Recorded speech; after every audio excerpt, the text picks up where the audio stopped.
how are you thinking of this in terms of valuations? Yeah, it's an interesting one because it kind of, morphed from these kind of, these daily little, kind of side pot things that you would do, daily fantasy, they called them, where they weren't really wagering, but they were actually paying out real money to participants, right? And then that kind of evolved into, okay, now we can be a sports book, and we would get regulated on a state by state basis, just kind of in the same way that Harrah's and Caesar's Palace and the Bellagio were being regulated by the state of Nevada. You would have FanDuel and DraftKings become an oligopoly, right? Basically, a two-horse race, 80% of the market share in terms of online sports books. You can do this through the app in the states where they were legal.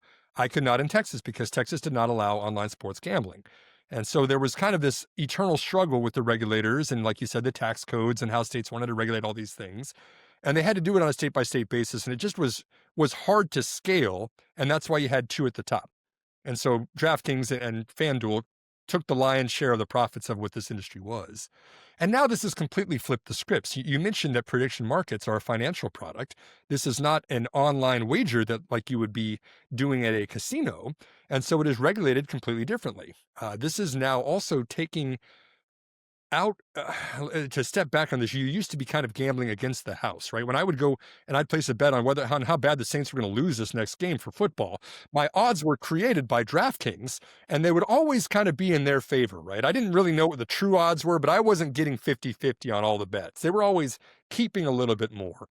And that's the way casinos work, right? and it's weird because when you would see DraftKings report earnings, they'd say, oh, there were more player friendly outcomes. That's their way of saying, hey, the people that logged into our app won. They made the right bets.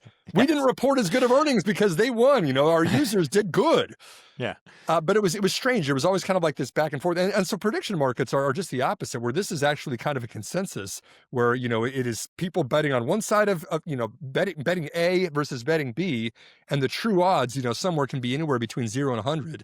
And you've got the prediction markets, the poly markets of the world, the Kalshis of the world, whatever it might be, taking the cut in the middle, like you would see from a brokerage platform, something similar like that, rather than betting against the house. And so it's immediately available everywhere, Justin. To your point originally, this is going to expand the market for the incumbent players, the DraftKings and the FanDuels, but there's also going to be a lot more competition because now anybody can do this. It's available in all 50 states plus DC. Mm-hmm. So is there, is there some of this first mover advantage? Yeah, I think Robinhood was very early on in terms of kind of putting this into their brokerage model, which again scared some people with, hey, is this something we really want to have in our brokerage accounts? Sports betting, that's something we'll leave for another day. But is there a first mover advantage here? And DraftKings, are they catching up? And how do you kind of, win at the game at the end of the day? I think there's a first mover advantage for online sports betting. I think for the most part, just the rule of it's easier to not install a new app versus just keep the one you're already using is going to go into effect here. If you've been using DraftKings and it's working fine for you, you're probably still using it. I don't think there's going to be a whole lot of loss of market share of the existing customers they have. But I also think this is opening up a lot of new things that we haven't been doing before. You can bet on anything now, Justin.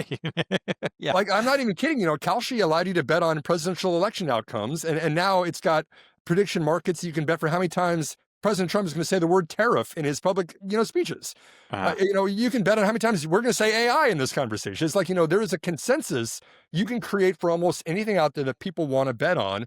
And now people are glued to their phones kind of saying, I want to bet $100 here on this. I want to bet $200 on this. Prediction markets is allowing that to happen. It's more interesting than just the gambling aspect of this. So this is now kind of showing the consensus of public opinion. Do people think that this trade tariff policy is going to go through? Yes or no? What is the public saying on Polymarket right now? I mean, we hear the founders of these companies, who are already billionaires, by the way, they're kind of referring to this as not just an online casino that's more efficient because you're not playing against the house now anymore.